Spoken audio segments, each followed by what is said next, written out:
Good morning, everyone here. Those who are interested in the history of the art are in the right place, so let's see. It all started with the Greek from 7th century before the Common Era. Greek theater. The creation of the Greek theater was for the purpose of celebration a religious festival. A chorus was used to either sing or chant the script. It is unknown if Tethys was a playwright, an actor, or a priest, but he has been credited for creating the first actor, who broke away from the chorus and would speak to the chorus as individual character. This is why actors are also known as Tethyians. This led to the creation of character. Masks were used to allow the actor to play more than one character.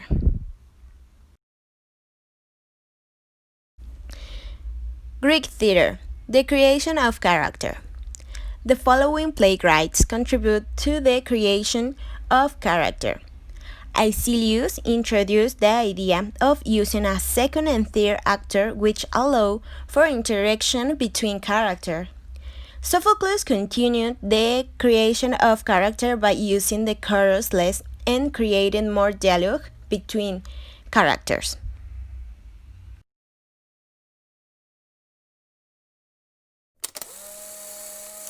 Roman theater. From approximately the 4th century before Common Era, the Romans were greatly influenced by Greek theater. The word play comes from the Latin word ludus, which means reaction or play.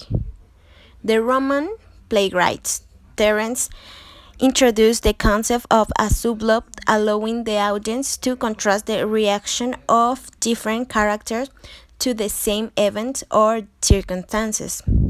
Roman theater was less influenced by religion than Greek theater.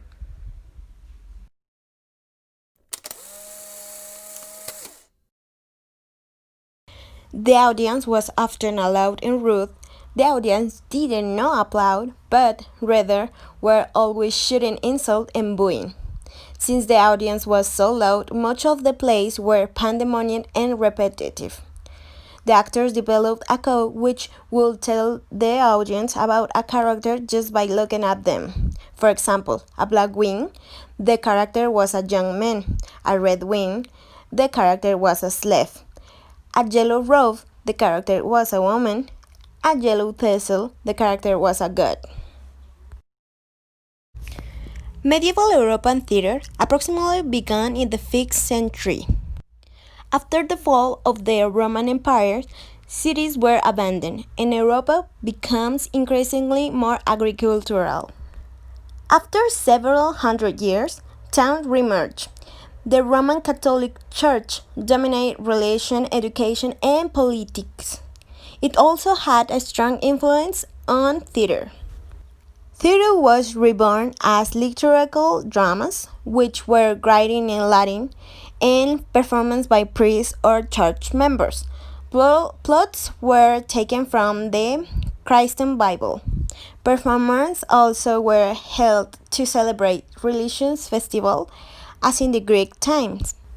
Medieval European theater. Later, vernacular dramas were written in common language, therefore everyone could understand. These plays were performed in town square on wooden stage. There were 3 types of vernacular dramas. Mystery plays, based on the Old and New Testament. Miracle plays, based on the lives of the saints. Morality plays, taught a lesson through symbolic characters represented virtues or faults. Comedian dell'arte, Italy's contribution, approximately began in the 4th century. In Italy, a unique form of theater was created for the common people, comedian dell'arte. The plays did not come from a script but by scenarios which were an outline of a plot. The actor improvised the dialogue with comedic stunts called lazy. Actors wore held masks which indicated to the audience which character they were playing, just like Greeks. A comedian troupe typically consisted of 10 to 12 members, a few of which were women.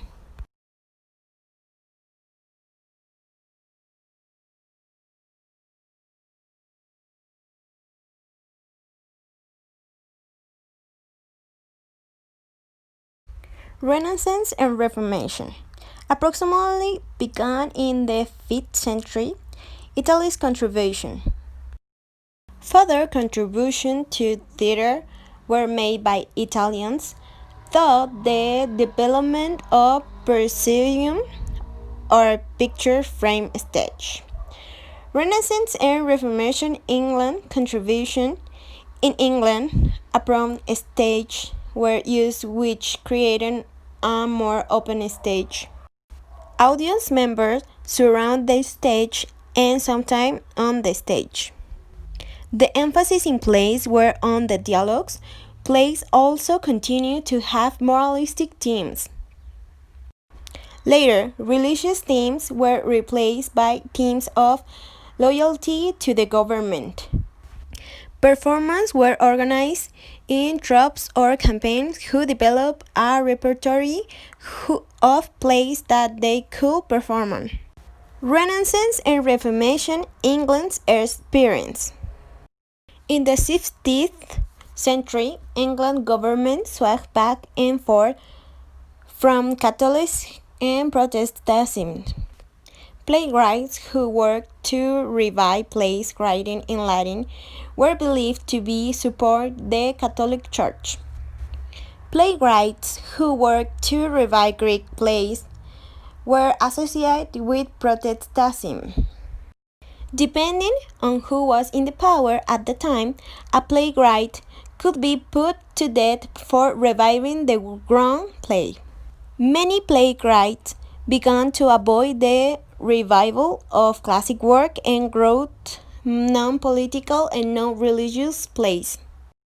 Renaissance and Reformation theater is threatened.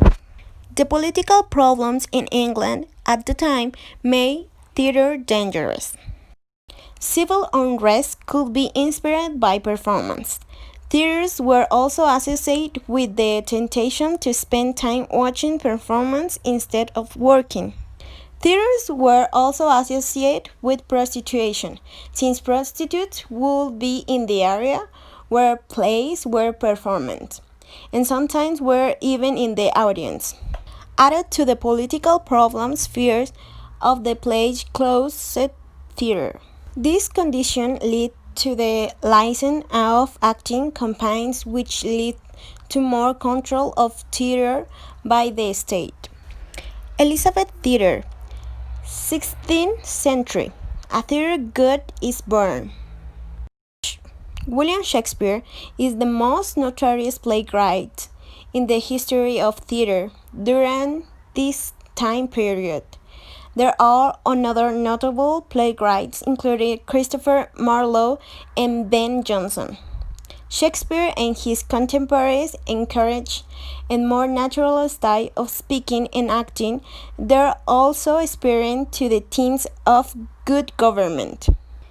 Shakespeare's characters were also more human, with both positive and negative aspects of their character being explored. During this time, plays were still present in open-air theaters or at the times present at the court.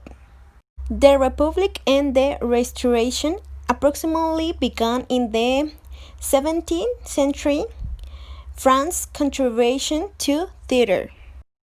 In 1642, the England Parliament closed all the theaters in England. Many English actors fled to France. Theater in France began to focus on scenery and creating a spectacle. Plays now include costume, dance, and clever scenery, which also required scene changes. These aspects of theater were more emphasized than acting, or the plot. The French also allowed women to perform on stage. When theater returned to England in 1660, women were allowed on the stage too. 18th century theater. In the 18th century, theater became a popular pastime.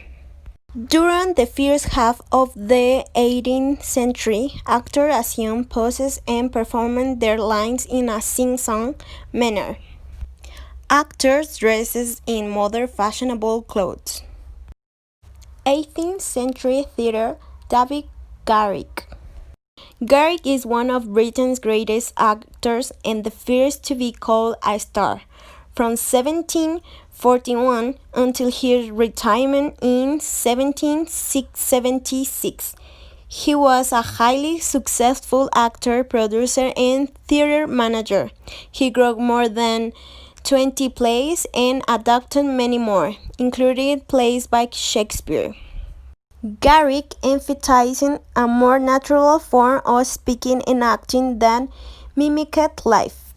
This form of acting inspired the movement towards realism and naturalism in theater. Garrick banished the audience from the stage and the actors now performing among the furnishing and scenery. Plays began to be written about ordinary people. This could be also explain why theater and become more commercial. 19th century theater lighting and stage advancement. The Industrial Revolution of the 19th century changed theater as well. Gas lighting was first introduced in 1817 in London's Drury Lane Theatre. By the end of the century, electrical lighting made its appearance on stage. Elaborate machines for changing scenery were developed, including floats, elevators, and revolving stage. 19th century theater melodrama. The poor quality of lighting and the advancement in the set design led to a theater style which emphasized action in the spectacle and not acting. Melodrama was created. Comes from music drama. Music was used to increase emotion or to signify characters. Performers their character using gesture and body poses to demonstrate their characters. In moral universe, good and evil are embodied in stock characters. Many special effects were part of the performance: fires, explosions, and or earthquakes. The traditional form, the villain poses a threat, the hero or heroine escapes, etc., ends with a happy ending. During the first half of the century, playwrights were poorly paid.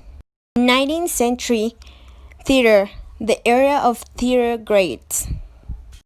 In the later half of the 19th century, three incredible playwrights changed theater. Their work began the movement of realism, which was to bring real life on stage, as if the audience was watching through a four-wall spine of those characters. These amazing playwrights were Harry Ibsen, who wrote in Norwegian, George Bernard, who wrote in English, Anton Chekhov, who wrote in Russian. 19th century, the theater the greatest of all. The serious and realistic drama that was begun created in the second half of the 19th century challenged actors to learn a new method of acting. Konstantin Stanislavski wrote several works on the art of acting, such an actor prepares. Stanislavski's method of acting is still used today and is considered to be the best training for actors. The following actors have studied Stanislavski's method: Jack Nicholson, James Dean, Marlon Brando, Robert De Niro, Al Pacino, Benicio del Toro, and Johnny Depp, and many more. 20th century theater, modern theater, finally. During the 20th century, the world changed forever. Two world wars and much social and political upheaval. The releasing movement in theater and the creation and a more naturalistic acting style continued to flourish in the 20th century. Many other theater movements also began. One such theater style was theater of the absurd. This style of theater grew up in Europe in the late 1940s.